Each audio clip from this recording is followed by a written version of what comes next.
Good morning, everybody. Good morning. It is morning time for me. Hopefully it is for you guys as well. But welcome back to the channel. We back on this thing now. I went ahead, I had a little issue. We were putting in the AC compressor for the vintage air kit, and then there was a power steering issue, so we pulled all that stuff out. Long story short, we ended up going to be doing all the steering components on the Chevelle. So I got everything already pulled out. This is all the old stuff. You guys can see, I mean, this is all original equipment. You can just tell it is just pretty worn up, pretty beat up. You guys can see it's pretty bad. Grease is obviously nowhere near in these anymore. These things just free spin, like just freely spin.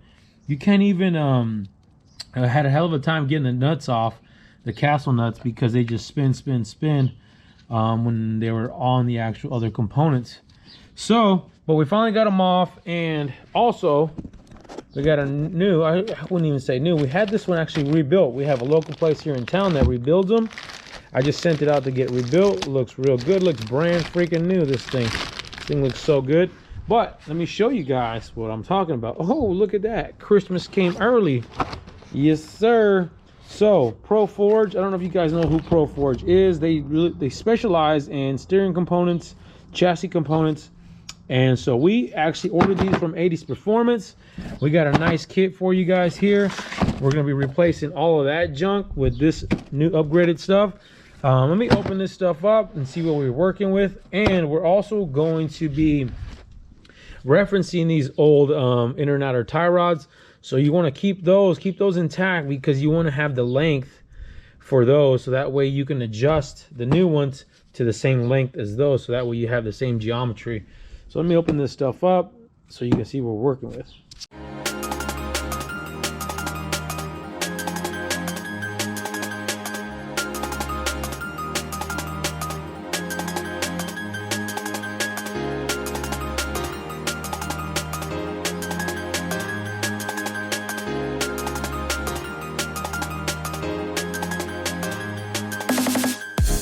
Look at that, y'all. Looks good, huh? Look at that, man. What a difference already. You guys can see, obviously brand new, but look, I mean, if that does not scream quality, guys, I don't know what does.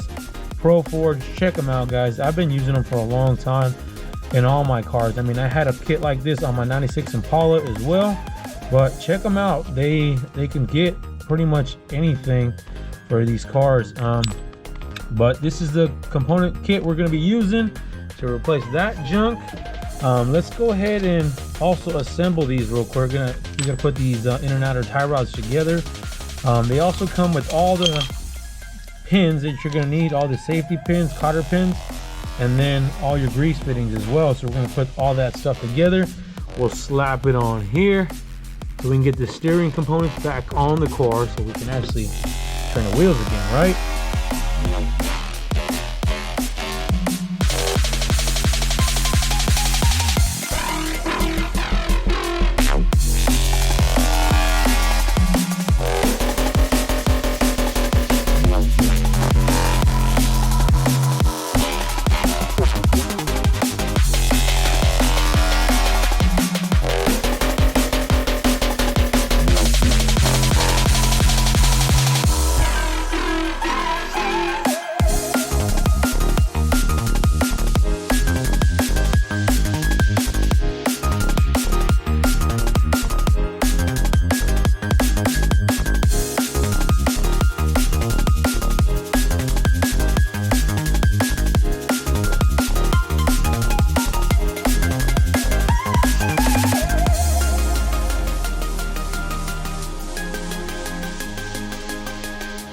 All right, we got everything pre-assembled here. We're not gonna grease anything yet until we get it on the car. We don't really want to make a mess, but all our grease fittings are on as well.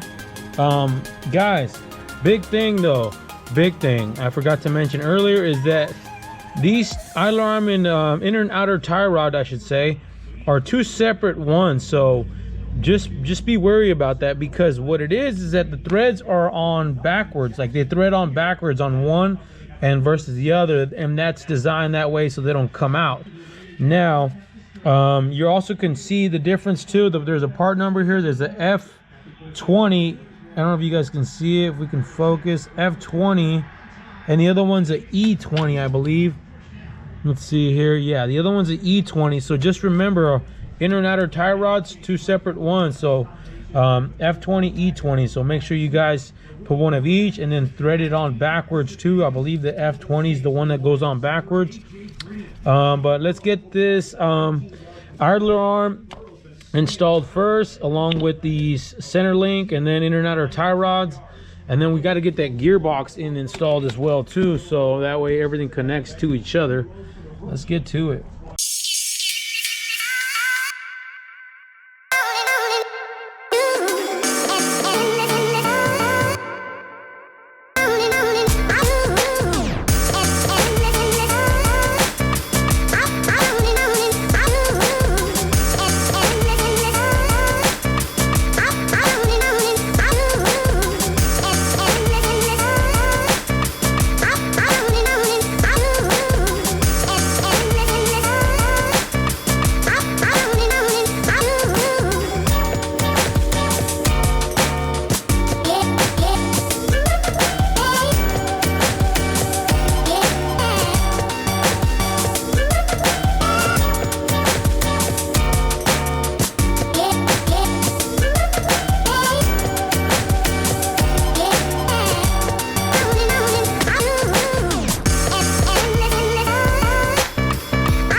Damn, y'all. Oh my god. I'm probably gonna have a fat bruise on my head. Did you guys see that power steering pump pulley came off right there? Because I was working on that earlier. I had to get that back in, and I hadn't put that on yet, and it just was sitting there and it fell right on my head. But we got the new linkage kit installed. I just got to do is actually finish hooking up the steering column to the gearbox, but it looks good, guys. I mean, look at this thing.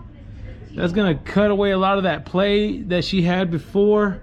It's gonna be a lot smoother too. We're gonna grease all these fittings. It looks great. It's gonna work great. But let me know what you guys think about this kit, man. Like I said, I use this on all my cars for the most part. Let me know if you guys use them as well. If you guys like them, cool. Subscribe button, hit the like button, hit the bell for notifications. And guys, do I got a dent? Do I got like a big dent right here? Let me know. But you already know, stay wrenching.